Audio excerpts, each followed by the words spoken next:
Thank you very much, Mistress of Ceremonies. Good afternoon, everyone. I know you will find the crowd pretty small. It's not because the people of Castries East did not want to be here, but because we follow in the science. And the science means that you only have a certain number of people in any public gathering. But I can assure you, on a normal occasion, the streets would be filled and we'll have a big screen on the martial ground. Let me recognize His Excellency, the Acting Governor General, Harold Charles, the Senior Minister, the Honorable Stevenson King, the Honorable Claudius Francis, Speaker of the House, the Honorable Attorney General, Leslie Mondesi, Miss Elana Lansiquot, the granddaughter of the late Romanus Lansiquot, Father Raj, other invited guests, the President of the St. Lucia Tourism and Tourism Association, the invited guests, constituents, members of the Marshall Women's League, good afternoon. When I stated a few months ago that if re-elected into government, we would have renamed the NGO Human Resource Development Center after Romanus, everybody thought that a politician was bluffing as usual. And no one took us seriously. In fact, no one took me seriously. There was the usual jabs, etc., on social media and on political platforms. But I knew that if given the opportunity, I would have fulfilled that promise. Because I also knew that Romanus would have been happy to know that the parliamentary representative for Castries East was the Prime Minister of St. Lucia. I am sure of that.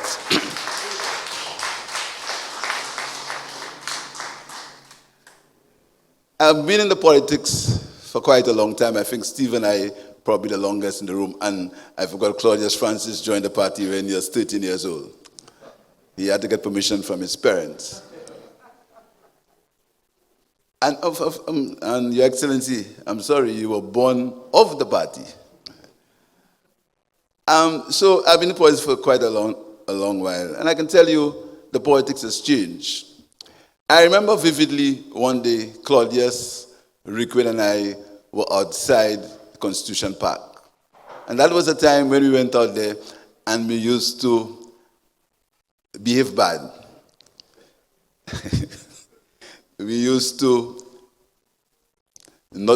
not very nice to parliamentarians when they came in. Steve was in there, Romanus was in there. And in the hustle and the things, Romanus said to somebody, bring 3 T-shirts, one for Rick, one for Claudius, and one for Philip. And I remember Rick saying, what's wrong with that guy? We are there hustling him, and he's saying T-shirts for us. It was around the tourists, it was around jazz, Claudius? It was around jazz, and he said he had some stuff for us, and he gave us 3 T-shirts and some of the things that they used to give for the jazz festival. And that was the time when we were outside booing him, We were outside booing him. That was how different the politics was. It wasn't the politics of vengeance. It wasn't the politics of victimization. It wasn't the politics of hatred. It was a politics where you were very strong, you were strident in your opinions, but you really did not get involved in what's happening now in the politics. Those were the better days of the politics. And I think the majority of St. Lucian people want to get back to these days. I think the majority of people want us to be able to argue intensely, to argue deeply, but in the final analysis, let us remain as human beings and have one thing in mind, the upliftment of the country for the people of St. Lucia. And that was where Romanus stood. There are some classics about Romanus which if you allow me to recall, I will recall. Romanus liked to talk. He would talk, and if you have a mic, you talk more. One day, Romanus went to a funeral, and at the funeral, he asked to give a speech.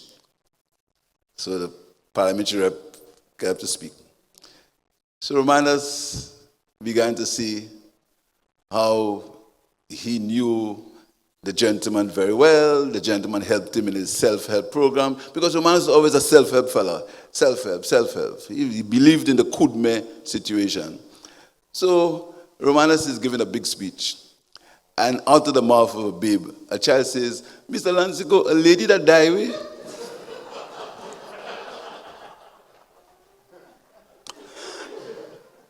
And as if nothing happened, Romanus just continued. And I know him very well, I think so, and he did hear that.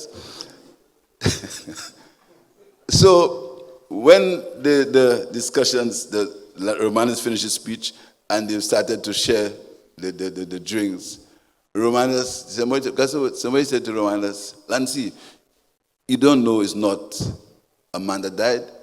He said, "It don't matter, man or woman, somebody died." And it continued, and that was the nature of the politics at that time. There was a guy called Peter Josie, who was also involved in the politics at the time. If you hear him now, you'll not know he's the same person. Anyway, that's for another show. Peter Josie was also involved in the politics of Castries East. One day, there was a public meeting at the top of Maynard Hill. There's a hole in there. If you go down all these spaces now, you will not know what it looked like before. So Romanus was holding a meeting there. And Josie came with his crowd. And then Romanus is saying, "Where, Monsieur?" Not Romanus. Josie saying, "Where, Monsieur?" Romanus, "And tout ça là, on meeting?" And Romanus very boldly says, "I will go where the votes are." And that's where they are, that's where I am. So Josie just left him, and he had his meeting. And there's a lot of these incidents with Romanus that showed how the politics has really, really changed. So what we're doing today is to herald a new beginning in the politics of St. Lucia. The politics of victimization and the politics of vindictiveness, the politics of "I will make you cry." We have to stop. We have to put a halt to that level and that degree of politics. And as Prime Minister of St. Lucia, I will not condone that type of politics. And I know it's very difficult for a people who've suffered, a people who have been treated badly by one government, a people who have been ostracized, a people who, because of their perception of who they support, have been kept without employment, contracts have been taken away from them, their jobs have been taken because it's perceived that they support another party. It's very difficult to tell them, "Listen to me, we are all St. Lucians and we have to live in St. Lucia." But I think somebody must start it. And the renaming of this center, is just a small step in the transformation of the politics of St. Lucia. I hope it transforms the politics of St. Lucia. And the very presence in the cabinet of Stephenson King and Richard Fredericks is also a signal to the change of the politics in St. Lucia, where people can come together in a cabinet for the benefit of the country and the benefit of the people of St. Lucia.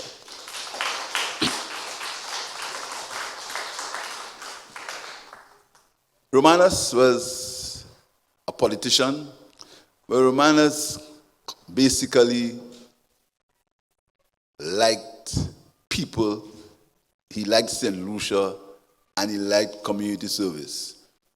Romanus was a JC, he was a Rotary member, he was in the Mental Health Association, he was even the president of a women's league.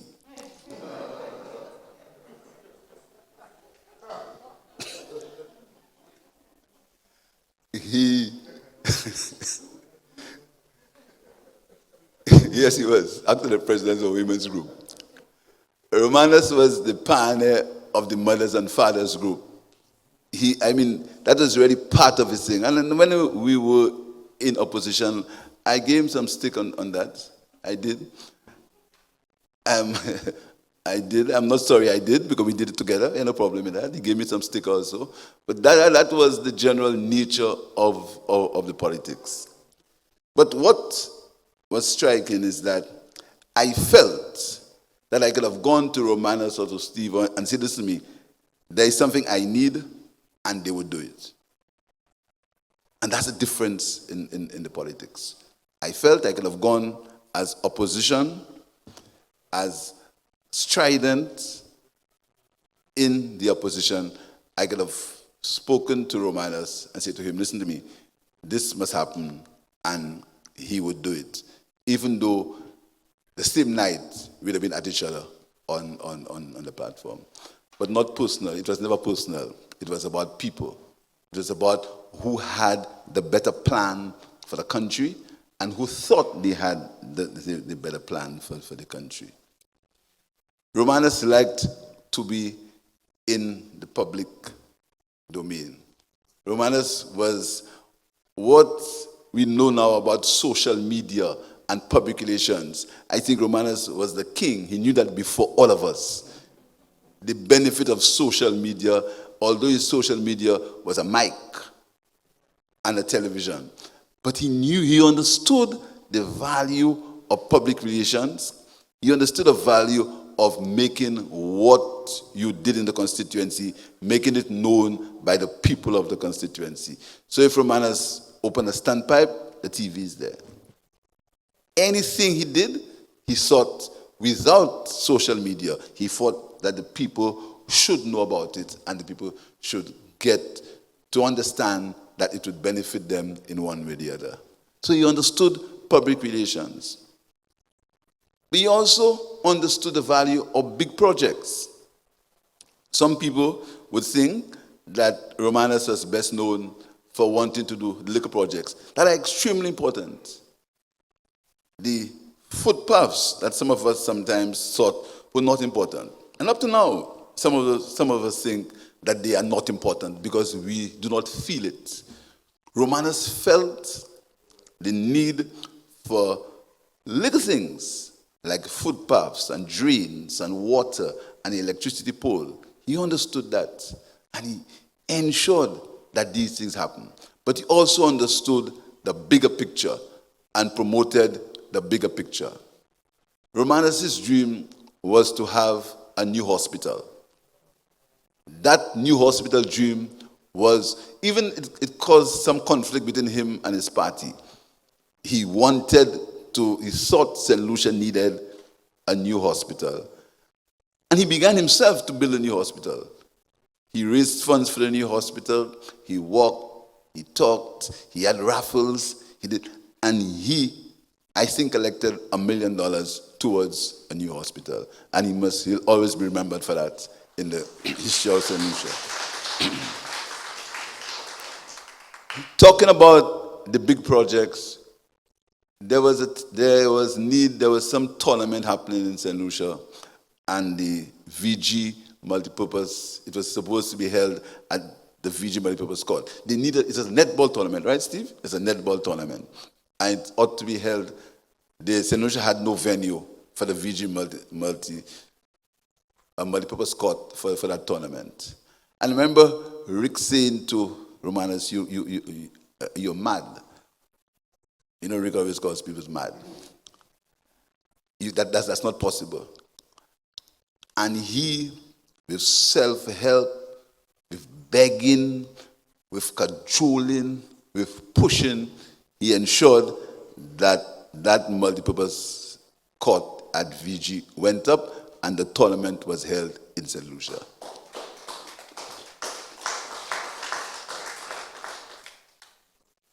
He also thought big for this building. And this building has a very interesting history. It was supposed to be in several locations. He thought that there was need for a center where people could gather and have their activities. And he decided to begin it himself. And he started a fundraising with the Marshall Women's Day, with a lady called Philipsia Joseph, I think is her name, and some other ladies. And then Romanus, his people, his supporters, were strident. They didn't treat me well. They were very rough on me. They thought I was rude to want to contest against Romanus in the election. But Romanus never took that line.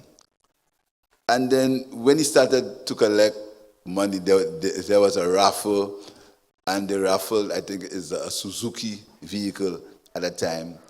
And he raised, I think, $100,000 for the construction of that center, to the help of the Marshall Women's League.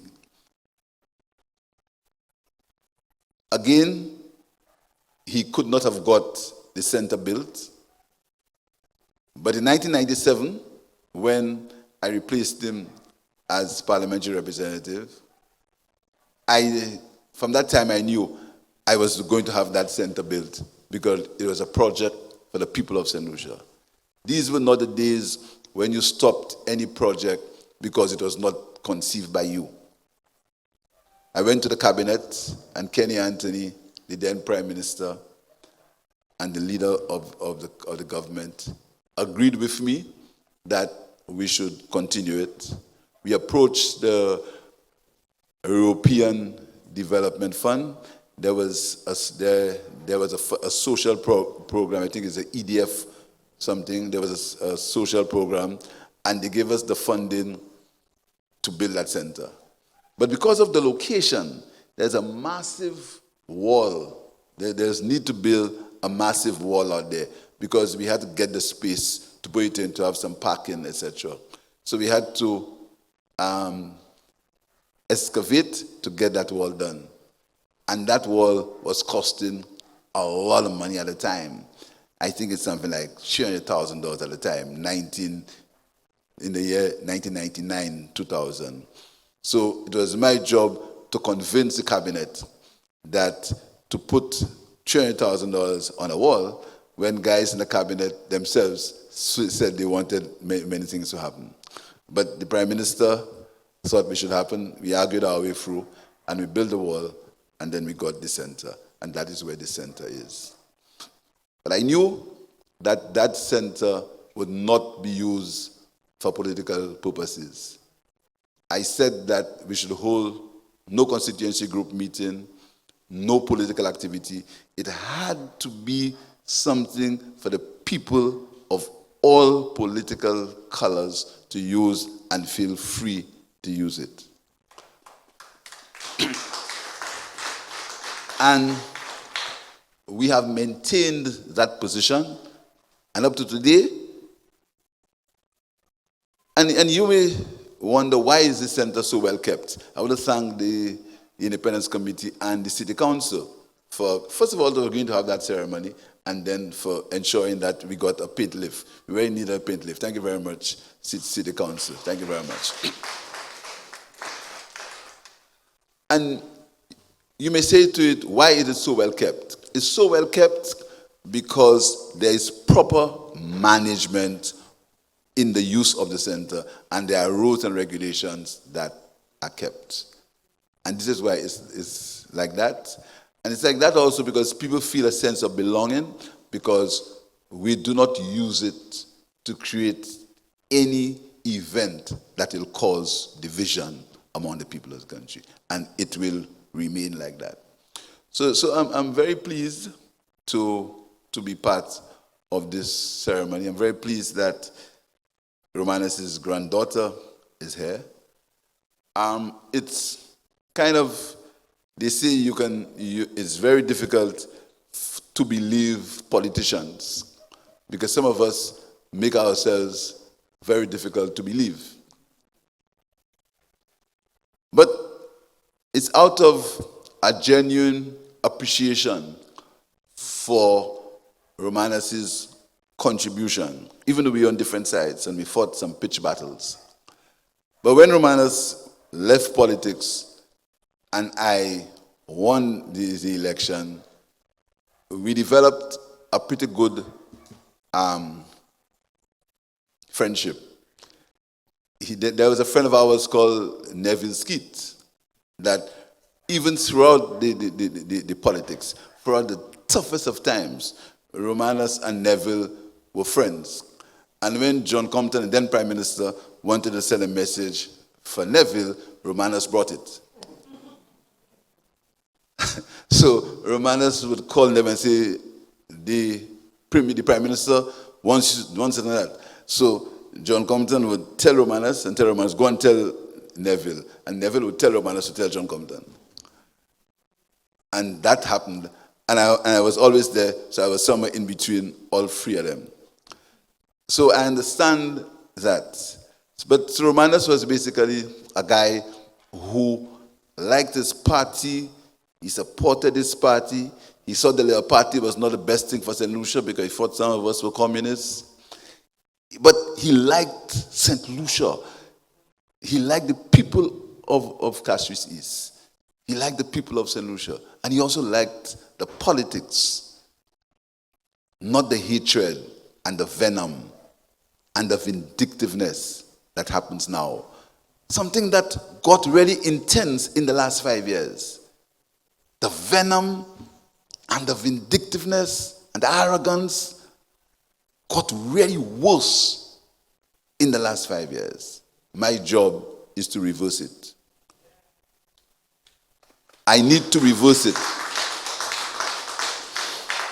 And it's not going to be easy to reverse it because people are hurt. And every day, that venom and that hatred, there are things that ought to be very sacred in the politics. There are some boundaries that you should not pass. And these were the boundaries that people like Romanus and Steve and John Compton himself understood. That there are certain boundaries. I would say to you that how Rick and Romanus were each other all the time on the people, but Rick was Romanus' good friend and Claudius. You understand? Certain boundaries that we should not pass. But right now, the politics is boundless. People wish that you get sick. They wish that you lose your toes. They wish all kinds of things about you. I mean, it really is. We cannot continue to run a small country with 170,000 people on that basis. We cannot. We should not. We will not. So I want to tell you that this small but symbolic action is an action that I'd like to tell the people of St. Lucia that politics hasn't got to be nasty. Politics hasn't got to be about hatred. Politics got to be about letting your ideas contend for the benefit of the country. That's what the politics is all about. And as I always say, my sojourn as Prime Minister is not going to be forever. But I want, when I leave, for me to leave and would have done certain things that people will see that at least he tried to be different. This is what I want to leave in the politics of St. Lucia, a sense of difference. And that difference has got to be in people's mentality. We are too distrustful of each other. Nobody trusts anybody. Nobody believes that you can do something for the benefit of your country. It's always a case of there is no smoke without fire, or everybody for themselves. It really is an atmosphere that is not conducive for a small country. We're too small for that kind of behavior. We're too small for that kind of behavior. So I want to thank Romanus' family, although most of them are deceased. But tell his granddaughter and his great-grandchildren that he made a contribution to the people of St. Lucia. He made a contribution to the people of Castries East. And I, being one of his opponents, who was lucky because I think he defeated me once, and he defeated 2 or 3 before me. But from since he defeated me, no one else has defeated me. So he has a record of being the only politician who has defeated me so far. So he has a record for that. So I want to thank his family. I want to thank everyone for being. I want to thank the Marshall Women's League for sticking on purpose, staying on message, being a community project, and everyone who made this ceremony a reality, and hopefully we can herald a change in the politics of St. Lucia. I thank you very much.